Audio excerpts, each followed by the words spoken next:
நம்ம வந்து இந்த திருச்சி மாநாட்டை எப்படி பார்க்குறோம் அப்படின்னு சொன்னால், மாற்றம் விரும்பும் மக்களுக்கான மாநாடாக பார்க்குறோம். இது வந்து மாற்றம் விரும்பும் மக்களின் மாநாடு எங்கே வேணாலும் எடுத்து நடத்தலாம். நம்ம திருச்சியில் நடத்துவதற்கும் காரணம் இருக்குது. அதில் வந்து 2-3 தலைவர்கள் இருக்காங்க. நேரு, அப்புறம் இன்னொருத்தவர் வந்து பார்த்தீங்கன்னா அன்பில் மகேஷ் அவர்கள், கல்வித்துறை அமைச்சராக.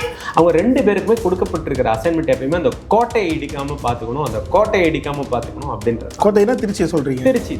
அது அவங்களுக்கு கொடுக்கப்படுற ஒரு போர்ஷன். நிச்சயமாக மக்கள் சக்தி ஒன்று சேர விடாமல் பண்ணுறதுக்கு என்ன உண்டோ அதை செய்வாங்க. அது வாக்கு புரட்சியாக மாறும். ஏன்னா இது வந்து ஒரு இடத்த மையப்படுத்தல. திருச்சியில் இருக்கிற மக்கள் எல்லாம் திருச்சியில் நோக்கி கூடுவோம்னோடனே மற்ற மாநாடு நடக்குதுன்னொடனே பயந்து போய் கதவை சாத்தி போயிடுவாங்க. அண்ணன் சீமான் அவர்கள் நடத்தக்கூடிய மாநாடு, நாம் தமிழர் மாநாடுனா கதவை திறந்து வைப்பாங்க. ஏன்னா அங்கே உள்ள வந்து ரவுடிசம் பண்ண மாட்டாங்க, கட்ட பஞ்சாயத்து எதுவும் நடக்காது, குடிச்சிட்டு கல்லாட்டா பண்ணுறது இருக்காது. நம்மளும் நம்பி அங்கே போகலாம், அந்த மாநாட்டுக்கு போகலாம் அப்படின்ற மாதிரி தான் பார்ப்பாங்க. இவங்களோட பொய் புரட்டுகள் உருட்டுகள்லாம் அங்கே எதுவும் எடுபடாதுன்னு தான் நான் பார்க்குறேன். சிம்பு அவர்கள் திரைப்படத்தில் சொல்வார், இந்த பஞ்ச் டைலாக்காக சொல்கிறான், அவரும் தமிழர் தான். என்ன சொல்வாருன்னா, ஃபர்ஸ்ட் யார் வரான்றது முக்கியம் இல்லை, லாஸ்ட் யார் ஃபர்ஸ்ட் வரான்றதான் முக்கியம் அப்படிம்பாரு. அந்த மாதிரி இது நல்ல ஒரு மாற்றத்தை விதைக்கக்கூடிய, நல்ல சிந்தனைகளை வைக்கக்கூடிய, நல்ல ஆரோக்கியமான கொள்கைகளை எடுத்து வைக்கக்கூடிய மாநாடு. அனைத்து தரப்பு மக்களும், அதாவது தொண்டர்களுக்கு அப்பாற்பட்ட அனைத்து தரப்பு மக்களும் வந்து காது கொடுத்து இந்த பேச்சை கேட்டாங்கன்னாலே அவங்களுக்கு தெரிஞ்சிடும் எவ்வளோ பெரிய கொள்கை சித்தாந்தங்களை நம்ம வச்சிருக்கிறோன்றதும், அதில் பயணிக்கிறது காலத்தின் கட்டாயம் அப்படின்றதும் தெரிஞ்சிடும். நாம் தமிழர்னு சாதியை தொலைத்து விட்டு நாம் தமிழர்னு வரும்போது இதுல போலரைசேஷன், பைபோலரைசேஷன் பேசக்கூடியவர்கள் எல்லாமே அடிபட்டு போயிடும்ன்றனா. இப்ப இவங்கள எப்படி வந்தாங்க? இவங்க இந்துன்ற ஒரு பொய்க்கோட்டையை கட்டியிருக்காங்க, இவங்க சிறுபான்மைன்னு ஒரு பொய்க்கோட்டையை கட்டியிருக்காங்க. இது 2த்துக்கும் மாற்றா கூட்டாட்சி வரணும். எப்படி? ரீஜனல் பார்ட்டிஸ் எல்லாம், அதுதான் ரிப்பப்ளிக் யூனியன் சொல்லுவோம். எல்லாரும் யூனியன், எப்படி யுனைடெட் ஸ்டேட்ஸ் ஆஃப் அமெரிக்கா இருக்கணும், அந்த மாதிரி யுனைடெட் ஸ்டேட்ஸ் இன் இந்தியா, அது ரிப்பப்ளிக்காக இருக்கணும், ஒன்றியமாக இருக்கணுன்றது தான் கான்ஸ்டிடியூஷன் கொடுத்தது. ஆனால் அதற்கான திட்டம் எதுவுமே இல்லைன்னும் போது இவங்களுக்குள்ள இதை வச்சுக்கிட்டே தான் இருப்பாங்க தவிர, இந்த புரிதலை கொடுக்கக்கூடிய ஒரே கட்சி நாம் தமிழர் தான். அதை அப்படியே தள்ளி வைப்போம். அதே தள்ளி வைப்போன்றது தான் அந்த 3 பேருமே 3 கூட்டணிகளுக்குமே இருக்கக்கூடிய எண்ணமாக இருக்குன்னு நான் பார்க்குறேன். அரசியல் நேயர்களுக்கு வணக்கம். இன்று நம்மோட இணையம் சிறப்பு கல்வியாளர் சூரியசேகர் அவர்கள். வணக்கம் சார். வணக்கம் சார். எப்படி இருக்கீங்க சார்? நலம் சார். சார், மாற்றத்தை விரும்பும் மக்களின் மாநாடு பிப்ரவரி 21, இன்னும் ஒரு வாரம் தான் கரெக்டாக இருக்குது. நாளுக்கு நாள் அதற்கான ஆரவாரம், வரவேற்பு பெருகிட்டே போகுது. திருச்சியில் இந்த மாநாடு இருக்கிறது தான் இப்போ ஒரு சிக்கலாகவே இருக்குது அப்படின்னு சொல்லிட்டு பல தரப்பு பேச்சுக்கள் வெளியே வருது. திருச்சி திமுகவோட கோட்டை, திமுகவோட முக்கிய புள்ளிகள் திருச்சியில் இருக்காங்க, இந்த மாநாட்டுக்கு சிக்கல் நிச்சயம் அளிக்கப்படும் அப்படின்ற மாதிரி செய்திகள் பரவ தொடங்கியிருக்கு. எப்படி பார்க்குறீங்க இதை? அதாவது திருச்சியில் எது நடந்தாலும் திருப்பு முனையாக இருக்கும்னு, தீக்கு தீ பொருத்தமாக இருக்கிற மாதிரி இந்த ரைமிங்காக பேசுவாங்க. தீக்கு தீ தில்லு முள்ளும் திருட்டுத்தனமும் பண்ணக்கூடிய திராவிட கும்பல் அவங்க சொல்கிறது. நம்ம வந்து இந்த திருச்சி மாநாட்டை எப்படி பார்க்குறோம் அப்படின்னு சொன்னால், மாற்றம் விரும்பும் மக்களுக்கான மாநாடாக பார்க்குறோம். இது வந்து மாற்றம் விரும்பும் மக்களின் மாநாடு எங்கே வேணாலும் எடுத்து நடத்தலாம். நம்ம திருச்சியில் நடத்துவதற்கும் காரணம் இருக்குது. தலைநகரங்களை வந்து பல இடங்களுக்கு கொண்டு சென்று பலவேறு திட்டங்களை செய்யக்கூடிய எண்ணம் வந்து நாம் தமிழுடைய வரைவு திட்டத்தில் இருக்குது. 2016 இருக்குது. அது இப்போ திரும்ப அண்ணன் திருச்சியையும் தலைநகரம் ஆக்குவோம், அந்த மாதிரியான ஒரு எண்ணம் கொண்டத்தில் தான் நம்ம போகிறோம். அதில் வந்து 2-3 தலைவர்கள் இருக்காங்க. ஒன்று வந்து நம்ம பாரதத்தின் முன்னாள் பிரதம மந்திரியோட பெயரை கொண்டவர் ஒருத்தவர் நேரு. அப்புறம் இன்னொருத்தவர் வந்து பார்த்திங்கன்னா பொய்யிலேயே வளர்ந்த புலவர் பெருமானே அப்படின்னு பொய்யாமொழி அப்படின்னு சொல்லி அன்பில் மகேஷ் அவர்கள், கல்வித்துறை அமைச்சராக. அவங்க 2 பேருக்குமே கொடுக்கப்பட்டிருக்கிற அசைன்மெண்ட் எப்பயுமே அந்த கோட்டையை இடிக்காமல் பார்த்துக்கணும், அப்படின்றது. கோட்டைனா திருச்சியை சொல்கிறீங்க? திருச்சி தான். அது அவங்களுக்கு கொடுக்கப்படுற ஒரு போர்ஷன். அதுக்கு வந்து உதவியாக பார்த்தீங்கன்னா இந்த பாராளுமன்ற தேர்தலும் போது துரை வைகோ அவர்கள் ஜெயிப்பதற்காக இவங்க எப்படி பண்ணாங்க, எப்படி அவரை கதற ஜெயிக்க விட்டாங்கன்றதெல்லாம் நம்ம எல்லாருமே கதற ஜெயிக்க விட்டாங்க. அது அவங்களுடைய நிலையில இருக்கு. இதே மாதிரியான சூழல் தொடர்ந்து நடக்கும். எப்படின்றதுக்கு ஒரு சாட்சி நம்ம பார்ப்போம். விஜய் அவர்கள் வந்து திருச்சிக்கு வந்தார். அப்போ அவருடைய வண்டி அந்த கூட்டத்தெல்லாம் பார்த்து அப்படி அசர விட்டு இங்கே கொடுக்கப்பட்டது அங்கே மறுக்கப்பட்டதுன்னு, அது வரைக்கும் விஜய்க்கு சார்பாக அப்படியே அவரை தான் கொடுத்து வளர்த்து விடுவாங்க. திராவிட முன்னேற்ற கழகம் விஜய் எப்போ அழிக்க நினைக்குது அப்படின்னு சொன்னால், அவர் எனக்கு எதிராக வந்துருவாருன்னும் போது தான். அது வரைக்கும் மற்றவங்களுடைய ஓட்டை சிதறடிக்கிறதுக்காக, தன்னுடைய எதிர்ப்பு உறவுகளை பிரித்தால் தான் ஜெயிக்கலான்ற மனநிலை அவங்களுக்கு இருக்கும்போது விஜயை வளர்த்து விடுறாங்க. நீ வாப்பா, நீ வர மாதிரி வாப்பா, நீ போகிற மாதிரி போப்பா, அப்படியே போயிட்டே இருந்தது. அதுதான் அப்போ இருந்த நிலைமை. அதெல்லாம் பார்த்துட்டு இருக்கிற திருச்சி மக்கள், இப்போ என்னிடத்துல வந்து நானே வந்து திருச்சியில் சென்ட் ஜோசப்ஸ் கல்லூரியினோட முன்னாள் மாணவர் தான். அப்போ எனக்கு வந்து திருச்சி மக்கள் ஓரளவுக்கு தெரிஞ்சவங்க தான். அப்போ அங்கே வந்து இப்போ கிறிஸ்டின் இன்ஸ்டிடியூஷன்ஸ் நிறையா இருக்குது, பிஷப் யூபர் காலேஜ் இருக்குது, இந்து இன்ஸ்டிடியூஷன்ஸ்னு பார்த்தா இருக்குது, நேஷ்னல் காலேஜஸ் இருக்குது, ஜமால் முகமது சிறுபான்மை காலேஜ், இஸ்லாமிய சிறுபான்மைன்னு சொல்லக்கூடாது, இஸ்லாமிய கல்லூரிகள்லாம் இருக்குது. அப்போ அது வந்து கிட்டத்தட்ட அதுவே ஒரு குட்டி ஒரு தமிழ்நாடு மாதிரியான ஒரு மக்களை கொண்டிருக்குது. அந்த இடத்துல ஒரு அனைத்து சார்புடைய மக்களும் இருக்காங்க, அனைத்து தரப்பட்ட மக்களும் இருக்காங்க, அனைத்து சமூக பிரிவை சார்ந்த மக்களும் இருக்காங்க. அதனால தான் அதை வந்து நம்ம தலைநகரம்னா அது ஒரு குட்டி தமிழ்நாடுன்னு கூட சொல்லலாம். அந்த குறிப்பாக அதில் வந்து அனைத்திற்கும் மணிமகுடம் வைத்தார் போல அங்கே வந்து உச்சி பிள்ளையார் கோயில் இருக்கு, காவிரி நீர் ஓடக்கூடிய ஒரு பகுதியாகவும் இருக்கிறது.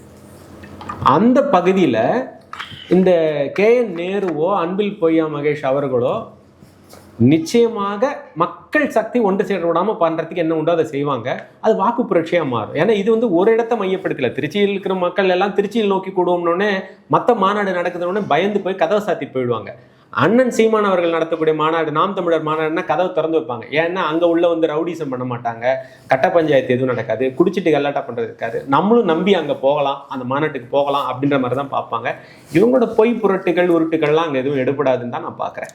குறிப்பாக ஒருவேளை சிக்கல் அளிக்கப்பட்டால் அது நாம் தமிழருக்கு ஒரு விளம்பரமாக தானே அமையும். இதுக்கு முன்னாடி நாம் தமிழுக்கு எதிராக என்னென்னலாம் பண்ணாங்களோ அது சீமான் அவர்கள். நான் சொல்கிறேன், ஏதாவது நான் முதல்ல சொல்லியிருக்கிறேன், நான் பல சின்ன தெருமுனை கூட்டங்கள் தான் நாம் தமிழர்கள் நடத்தவும். ஏன்னா பணம் காசு குறைவானவர்கள், நம்ம வந்து திரள்நிதி வாங்கி தான் நடத்துகிறோம். மக்கள் பணத்தை வாங்கி மக்களுக்கு அந்த உரிமையை கொடுத்து நீ கொடுக்குற பணத்துக்கு நீயே கணக்கு கேட்கலான்ற மாதிரி ஒரு நிலையை தான் நம்ம வைக்கிறோம். அதான் நான் சொன்னேன், சின்சென்ட்ரிக் அப்படின்னு சொல்கிறோம். நம்ம அந்த பாலிசியை எடுத்து கொண்டு போகக்கூடிய நாம் தமிழர். அப்போ இவங்க என்ன பண்ணுறாங்கன்னா, நாங்கள் ஒரு 1 லட்சம் பேரை கூப்பிட்றோம், 5 லட்சம் பேரை கூப்பிட்றோம், இல்லை வெறும் 500 பேரை கூப்பிட்றோம், நம்மளுடைய திருமுனை கூட்டங்கள் ஆரம்பித்து இன்னைக்கு மாநாடு வரைக்கும் கொண்டு போகிறோம்.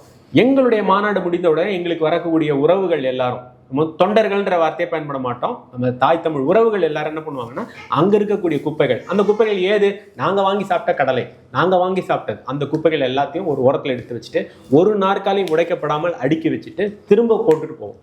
கால் வலிக்க நின்றுட்டு போறவங்க இல்லை, நாற்காலிகளை போட்டு அமர்ந்து இருந்து பார்த்து ரசிக்கக்கூடியவர்கள். மேடைகளிலே எல்லாரையும் அலங்காரப்பதே அவர்களேன்னு 1/2 மணி நேரம் பேசுறவங்க இல்லை, வணக்கம் அனைவருக்கும் சொல்லிட்டு அடுத்த விஷயம் பேசக்கூடியவர்கள். இதுல என்ன பண்ணிடுவாங்கன்னா, சிறு ஓநாய்களையும் சிறு நரிகளையும் சிறு அணில்களையும் அவங்க குறுக்க உள்ள விட்டுட்டாங்கன்னா அதுங்க 2 சேரை உடச்சு விட்டுடும். அதுங்க போகும்போது 2 நாம் தமிழர் துண்டை போட்டுட்டு நான் நாம் தமிழர் தான் இந்த மாதிரி அணில் குஞ்சு மாதிரி அதுங்க ஏதாவது பண்ணிட்டு இருக்கும். இல்லைன்னா உடன்பிறப்புகள் மாதிரி எதையாவது பண்ணிட்டு இருக்கும், பாட்டில் உடைக்கிறதே குடு அப்படின்னு. அப்படி அவர்கள் பொய் பிம்பம் கட்டமைக்கக்கூடிய வாய்ப்பு இருக்குன்னு நான் நினைக்கிறேன். அதுலேருந்து நம்ம எப்படி பாதுகாத்துக்க போறோம்ன்றது மக்கள் தான் முடிவு பண்ணணும், மக்கள் நம்ம உறவுகள் முடிவு பண்ணணும். குறிப்பாக இந்த மாநாட்டுக்கு ஒரு சிறப்பு அம்சம் இருக்குது சார். ஏன்னா இப்போ தேர்தல் வந்து ஏப்ரல் 2ஆம் வாரம் அது போல் வந்துடும் அப்படின்ற ஒரு செய்தி வந்து வெளியாகுது. ஸோ தமிழகத்தில் நடக்கக்கூடிய கடைசி மாநாடாக நாம் தமிழோட மாநாடு தான் இருக்கும். அதுக்கு பின்னாடி வந்து எல்லாம் பரப்புரையில் தான் ஈடுபடுவாங்க அப்படின்ற ஒரு விஷயம் சொல்லப்படுது. ஸோ கடைசி மாநாடாக நாம் தமிழர் தான் இருக்குதுன்ற பட்சத்தை அது அவங்களுக்கு தேர்தலில் எந்த அளவுக்கு கை கொடுக்கும்னு நினைக்கிறீங்க? இல்லை, இந்த இடத்துல ஒரு விஷயத்தை நாங்கள் பெறும், பிப்ரவரி 28ஆம் தேதி பாரத பிரதமர் மோடி அவர்கள் மதுரைக்கு வராருன்ற தகவல் உங்களுக்கு தெரிஞ்சிருக்கும்னு நினைக்கிறேன். 1ஆம் தேதி அன்னைக்கு அவர் திரும்ப வந்து திருப்பரங்குன்றத்துக்கும் போகக்கூடிய வாய்ப்பு இருக்குது அப்படின்ற மாதிரி சொல்கிறாங்க. அந்த எய்ம்ஸை பற்றின ஒரு ஏட்சியம்லாம் இருக்குன்னு. அதனால் இந்த மாநாட்டுக்கு அப்புறமா தான் அந்த டேட் அவங்க வச்சுருக்காங்க. அண்ணன் வந்து ரொம்ப ட்ரை பண்ணி பார்த்தாரு, எப்படியோ நம்ம தான் கடைசி மாநாடாக வைக்கணும்னு. ஏன்னா சிம்பு அவர்கள் திரைப்படத்தில் சொல்லுவார், இந்த பஞ்ச் டைலாக்காக சொல்கிறோம், அவரும் தமிழர் தான். என்ன சொல்லுவாருன்னா, ஃபஸ்ட் யார் வரான்றது முக்கியம் இல்லை, லாஸ்ட் யார் ஃபஸ்ட்டு வரான்றது தான் முக்கியம் அப்படின்பாரு. அந்த மாதிரி இது நல்ல ஒரு மாற்றத்தை விதைக்கக்கூடிய, நல்ல சிந்தனைகளை வைக்கக்கூடிய, நல்ல ஆரோக்கியமான கொள்கைகளை எடுத்து வைக்கக்கூடிய மாநாடு. அனைத்து தரப்பு மக்களும், அதாவது தொண்டர்களுக்கு அப்பாற்பட்ட அனைத்து தரப்பு மக்களும் வந்து காது கொடுத்து இந்த பேச்சை கேட்டாங்கன்னாலே அவங்களுக்கு தெரிஞ்சிடும் எவ்வளோ பெரிய கொள்கை சித்தாந்தங்களை நம்ம வச்சிருக்கிறோன்றதும், அதில் பயணிக்கிறது காலத்தின் கட்டாயம் அப்படின்றதும் தெரிஞ்சிருக்கும். இப்போ தேர்தல் ஆணையம் பூத் கமிட்டி மெம்பர் லிஸ்ட்டை வந்து நாம் தமிழுக்கு வந்து அமைச்சிருக்கு. அதில் ரொம்ப டிசப்பாயிண்ட் அடைஞ்சதாக சொல்லப்படுது. ஏன்னா ரொம்ப கம்மியான முகவர்கள் தான் இருக்காங்க நாம் தமிழில் அப்படின்னு உடனடியாக அதை சரி செய்யக்கூடிய வேலைகளை வந்து நாம் தமிழ் கட்சி தொடங்கியிருக்கு. திமுகக்கு இணையாக போட முடியினாலும் அனைத்து பூத்துகளிலும் முகவல் இருக்க வேண்டும் அப்படின்ற ஒரு விஷயத்தை வந்து சீமான் அவர்கள் வந்து நிர்வாகிகளுக்கு அறிவுறுத்திருக்காரு. எப்படி பார்க்குறீங்க அதை? இந்த தேர்தலுக்குள்ளே இது சாத்தியமாகவும் நினைக்கிறீங்களா? அதான், இந்த தேர்தலுக்குள்ளே இது சாத்தியப்படுத்துமா சாத்தியமாகுமான்றது அந்த கட்சியினுடைய அமைப்பு ரீதியான விஷயங்கள், அவங்க உள்ள எப்படி அதை எடுத்துகிட்டு போகிறாங்கன்றது அதை நான் வந்து வெளிப்படையாக பேச முடியாது. இது 60 ஆண்டு கால 70 ஆண்டு கால ஒரு கட்சிக்கும் இப்போ தொடங்கப்பட்டு அங்கீகரிக்கப்பட்டு வந்த கட்சிக்கும் மக்கள் திரள் நிதியால் மூலம் மட்டுமே ஒரு பணத்தை வாங்கி கொண்டு வாக்கு வங்கியை உயர்த்தி கொண்டிருக்கும் கூடிய கட்சிக்கும் முகவர்களுடைய தேவையே இல்லாமல் போகணுன்றது தான் என்னுடைய ஆசை. இப்போ முகவர்களுடைய தேவை என்ன? கள்ள ஓட்டு பதிவாகுதா, நமக்கு தெரிஞ்சவங்க தான் வராங்களா போகிறாங்களா, அதை பார்க்கறதுக்கு தானே. இல்லை இவங்கெல்லாம் அரசால் அப்பாயின்ட் செய்யப்பட்டவங்களா, அலுவலகத்தில் அப்பாயின்ட் பண்ணவங்களா? இல்லை. அப்போ முகவர்களுடைய நீடனை எதுக்காக ஏஜென்ட் இருக்கணும், எதுக்காக? ஏன்னா உங்களுக்கு எல்லாத்து மேலேயும் சந்தேகம், எவன் மேலேயும் பொய் சொல்லுவானே, அந்த பொய்யும் புரட்டும் இருக்க வேண்டிய இடத்துல அது தேவையில்லை. இன்னும் சொல்ல போனால் என்னுடைய பள்ளியில் நான் ஓப்பனாக சொல்ல முடியும், நான் ஸ்கூலில் பிரின்சிபலாக இருந்த பர்டிகுலர் ஸ்கூல்லையே 10th ஸ்டாண்டர்ட் பசங்களுக்கு நான் வந்து எக்ஸாம் வைக்கும்போது இன்விஜிலேஷனுக்கு ஸ்டூடெண்ட்டே டீச்சரே இருக்க மாட்டாங்க. பசங்க பாட்டுக்கு எழுதுன்னு காப்பி அடிப்பாங்களே சார், பையன் காப்பி அடிக்க மாட்டான். ஏன்? அவனுக்கு காப்பி அடித்தால் ஏற்படக்கூடிய நன்மை தீமைகளை நான் முதலே சொல்லிட்டேன். நீ காப்பி அடிக்கிறனால உனக்கு என்ன தீமை வருது, உனக்கு என்ன நன்மை வருதுன்னு நான் விளக்கியிருக்கேன். மார்க்கின் அடிப்படையில் வாழ்க்கை இல்லைன்றதை புரிய வச்சிருக்கேன். அப்போ இன்விஜிலேட்டரே இல்லை. ஆரம்பத்தில் டீச்சர்ஸ்லாம் சிரிச்சாங்க, இந்த மாதிரி செய்ய முடியுமா, இதெல்லாம் வாய்ப்பான்னு. இன்னும் இன்றைக்கி என்னோட மாணவர்கள் இருக்காங்க, நல்ல பேர் ஊரோட சாட்சியோட சொல்ல முடியும், அது சக்ஸஸ்ஃபுல்லாக இருந்திருக்கு, அந்த நம்பிக்கை இருக்குது. முகவர்களே தேவையில்லை என்பதுதான் என்னுடைய தனிப்பட்ட கருத்து. இதை தொடர்ந்து சார், தேர்தல் ஆணையம் தொடர்ச்சியாக நாம் தமிழுக்கு சிக்கல் அளிச்சிருக்காங்க அப்படின்றது முந்தைய காலங்களில் தெரிஞ்ச விஷயம். ஏன்னா 2024 நாடாளுமன்ற தேர்தலில் சின்னம் இறுதியில் பறிக்கப்பட்டது. இப்போ அதுக்கு அப்டேட்டு தான் இன்னொரு விஷயம் வந்திருக்கு. இந்திய குடியரசுக் கட்சி, மணிப்பூரை சார்ந்த ஒரு கட்சிக்கு நாம் தமிழுக்கு பழைய சின்னமான கரும்பு விவசாய சின்னத்தை வந்து கொடுத்துருக்காங்க. தமிழகத்தில் அவங்க போட்டியிட போகிறதாகவும் அறிவிச்சிருக்காங்க. எப்படி பார்க்குறீங்க இந்த விஷயத்தை? அதாவது சில விஷயங்கள் வந்து பொய்யாவே போயிடக்கூடாதா, இந்த உலகம் மாறிடாதா அப்படின்னு தோணும். அந்த மாதிரி ஒரு விஷயம் என்னென்னா, எலெக்ஷன் கமிஷன், இந்திய தேர்தல் ஆணையம், நடுவண் அரசுக்கு, மத்திய அரசுக்கு, ஒன்றிய அரசுக்கு என்ன வேணால் பேர் வச்சுக்கோங்க, அதுக்கு ஒரு கைப்பாவையாக இருக்கோ, இந்த சிபிஐ அதுக்கு ஒரு கைப்பாவையாக இருக்கோ அப்படின்ற ஒரு எண்ணம் வந்துடக்கூடாதுன்னு தான் அந்த அட்டானமஸ் பாடின்னு வச்சுருந்தாங்க. ஆனால் அது இல்லைன்னு நம்ம நினைக்கும் போது நம்ம முறையே சரியில்லைன்னு நினைக்க தோணுது. இந்த அனௌன்ஸ்மெண்ட் வந்த உடனே முதல்ல எனக்கு தோன்ற விஷயம் என்னென்னா, இந்த சிஸ்டமே சரி கிடையாதுப்பா. என்னப்பா இது, உன்னோட திட்டம் என்ன, உன் நோக்கம் என்ன? எங்கேயோ மணிப்பூரில் இருக்கிறவங்க கொண்டு வந்து இங்கே நீங்கள் போட்டி போடணும்னு ஒரு கட்சியை கொண்டு வந்து நிறுத்துறாங்க.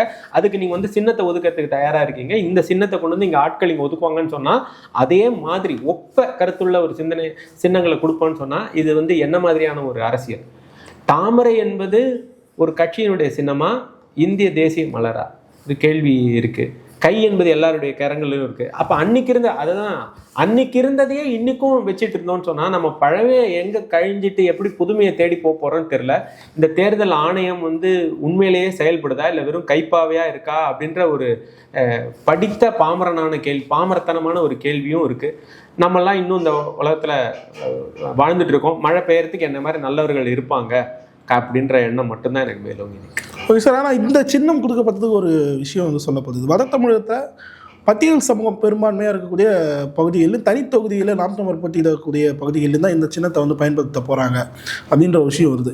ஆனால் பட்டியல் சமூக வாக்குகளை பெரும்பாலும் சீமான் அவர்களை பிரிக்கிறதுனால அது வந்து பெரிய இஷ்யூவாக ஆளுங்கட்சிக்கு ஆகிடும் அப்படின்ற ஒரு காரணத்துக்காகவே இந்த சின்னத்தை பயன்படுத்தி அவருக்கு செல்லக்கூடிய பட்டியல் சமூக வாக்குகளை தடுக்கணும் அப்படின்ற ஒரு குறிக்கோளை தான் இந்த சின்னம் வரவேற்கப்பட்டுள்ளது அப்படின்னு சொல்லப்படுது. எப்படி பார்க்குறீங்க இந்த விஷயம்? அதாவது என்னோட அடிமனசுலேருந்து நான் சொல்கிறேன், 1989 காலகட்டங்களில் ஆரம்பிச்சு இந்த மண்டல் கமிஷன் உருவான திட்டங்கள் ஆரம்பிச்சு விபி சிங்கில். அப்போ நான் வந்து 9ஆம் வகுப்பு படிக்கிறேன். எங்கள் ஆசிரியர்கள் வந்து அருள்மரி ஜோசப் சார் ஒரு ஹிஸ்ட்ரி சார், அந்த கிளாஸில் டிஸ்கஷன் வைப்பார், டிபேட் வைப்பார். அந்த இம்பீரியலிசம் பற்றி பாடம் ஒரு பக்கம் நடந்தாலும் இந்த மண்டல் கமிஷனோட ப்ரோஸ் அண்ட் கான்ஸை பற்றி மாணவர்களை பேச வைப்பார். அந்த மாதிரியான ஒரு கல்வி முறை இது. அப்போ எனக்கு என்னென்ன மற்றவர்களுடைய வலி எனக்கு புரிந்தது.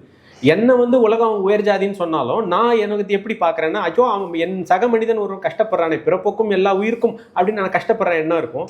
ஆனால் இப்போ இன்றளவும் இந்த திராவிட கும்பல் என்ன பண்ணியிருக்குதுன்னா, இவங்களுக்கு ஒரு புரட்சிகரமான ஒரு தலைவர் வந்தார், திருமாவளவன் அண்ணனை பற்றி சொல்கிறேன், வந்தார். அவர் மாற்றங்களை கொடுத்துருவாருன்னு நம்பினாங்க மக்கள். நம்பி வெம்பி ஒன்றுமில்லை என்ற பின்புன்னு சொல்கிற மாதிரி இவங்க எதுவுமே செய்யலை. என்ன செஞ்சிருக்கலாம்னா, கல்வியை ஒழுங்காக கொடுத்துருந்தாங்கன்னா, அனைவருக்கும் நல்ல தரமான கல்வியை கொடுத்துருந்தாங்கன்னா, நான் திருப்பி இந்த கல்வியில் ஏன் சொல்கிறேன்னா, படித்திருந்தார்கள்னாலே அவங்களுக்கு அந்த பாகுபாடு வித்தியாசம் தெரிஞ்சிடும், எது சரி எது தப்பு, எந்த சின்னம் நமது சின்னம், எந்த சின்னம் நமது சின்னம் இல்லைன்னு. அப்போ நீங்கள் கை வைப்பா அப்படின்னு ஒரு பையன் லெட்டர் எழுதுனான்னு சொல்லுவாங்க, வேடிக்கையாக சொல்லுவாங்க.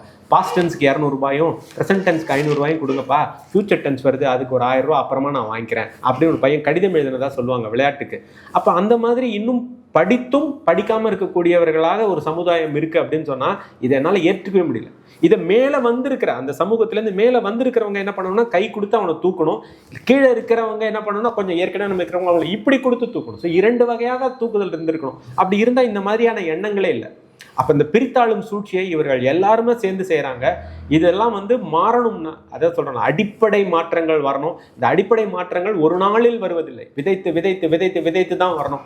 இப்ப நானே பாத்தீங்கன்னா கால ஓட்டத்துல கிட்டத்தட்ட எனக்கு வயது 50 வயது. இத்தனை வருஷத்துக்கு அப்புறம் தான் இந்த அரசியலுக்குள்ள பயணிக்க முடியுது. ஏன்னா நம்மள வாழ்க்கையை அடிச்சுட்டு போயிடும். சரி, என்னால் முடிஞ்சது என்ன, ஒரு நல்ல கட்சிக்கு, இந்த மாதிரி சிந்தனை இருக்கிற ஒரு கட்சிக்கு ஒரு வாக்கு, அதே ஒரு பெரிய கடமை முடிஞ்சிடுச்சு. அந்த மாதிரி வாக்கை மற்றவங்கெல்லாம் இப்போ செலுத்த ஆரம்பிச்சாங்கன்னா, இந்த விவசாய சின்னத்திற்கு, கலப்பையுடன் கூடிய விவசாய சின்னத்துக்கு செலுத்த ஆரம்பிச்சிட்டாங்கன்னா அந்த மாற்றம் விதைக்கப்படும். அரசியல் கட்சிகளுக்கு பயம் ஏற்படும். அது மாற்றம் நடந்தால் நல்லா இருக்கும். ரொம்ப கொடுமையான ஒரு திட்டம் இந்த மாதிரி இருக்கிறதுன்னு தான் நான் பார்க்குறேன். தமிழகத்தில் 2026 வன்னியர் பறையர் போலரைசேஷன் நடக்கும் அப்படின்ற ஒரு விஷயம் இப்போ பேச தொடங்கியிருக்காங்க. நாம் தமிழர் கட்சி ஒரு பொதுத்தள கட்சியாக ஒரு சைடு பறையர் சமூக வாக்குகளையும் வாங்குறாங்க, வன்னியர் சமூக வாக்குகளையும் வாங்குறாங்க. இந்த போலரைசேஷனில் அவங்க எந்த அளவுக்கு தாக்கு பிடிப்பாங்கன்னு நினைக்கிறீங்க சார்? அதாவது ஒரு விஷயத்த நம்ம திரும்ப புரிந்து கொள்ள வேண்டும். நான் அப்படி தான் புரிஞ்சுக்கிறேன். வன்னியர் சமூகம், பறையர் சமூகம், இந்த மாதிரியான பிரிவை திருப்பி திருப்பி நம்ம வச்சுக்கிட்டு அதை பற்றி பேசுறதுல ஒரு புரிதல் இல்லாமல் இருக்கும். இதில் சரியான ஏற்றத்தாழ்வு எந்த சமூகத்தில் இருக்குன்றது நம்ம எல்லாருக்குமே தெரியும். ஒன்று கூடும் போது தெரிஞ்சிடும் யாருக்கு என்ன சமூகம் இருக்குது, என்ன ஏது அப்படின்றது தெரிஞ்சிடும். நாம் தமிழர்னு சாதியை தொலைத்து விட்டு நாம் தமிழர்னு வரும்போது இதில் போலரைசேஷன், பைபோலரைசேஷன் பேசக்கூடியவர்கள் எல்லாமே அடிபட்டு போயிடும்ன்றனா. நீங்கள் எப்படி வன்னியர் சமூக மக்கள் இங்கே போடுறாங்க, பறையர் சமூக மக்கள் இங்கே போடுறாங்கன்ற உங்கள் எண்ணம் புரிதலே, மக்களுடைய அந்த எண்ணம் புரிதலே தவறானது. இங்கேருந்து வாக்கு செலுத்துறவன் எவனும் வன்னியர் கிடையாது. இங்கேருந்து வாக்கு செலுத்துற எல்லாரும் தமிழன்.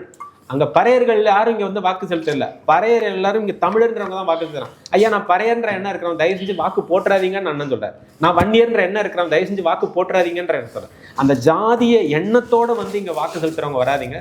ஜாதியை தொலைத்தவர்கள், நாம் தமிழன்ற ஓர்மைக்குள்ள வந்தவர்கள் வாக்கு செலுத்துங்கள்ன்றார். அதை வாக்கை பிரிக்கிறதெல்லாம் நான் பார்க்கல. இதை வாக்க ஒருங்கிணைக்கும் முயற்சியாக தான் நான் பார்க்குறேன். குறிப்பாக இப்போது தாவேக்கா 50,000 விருப்ப மனுக்கள் பெறப்பட்டது அப்படின்ற ஒரு விஷயத்தை தாவேக்கா தரப்பினர் சொன்னாங்க. ஆனால் அதற்கு பின் வரக்கூடிய செய்திகள் மாவட்ட தலைவர்களை ஃபோர்ஸ் பண்ணி தான் வாங்க வச்சிருக்காங்க. ஆளுக்கு 100, 200 அப்படின்ற ஒரு விஷயம் வெளியாகுது. எப்படி பார்க்குறீங்க?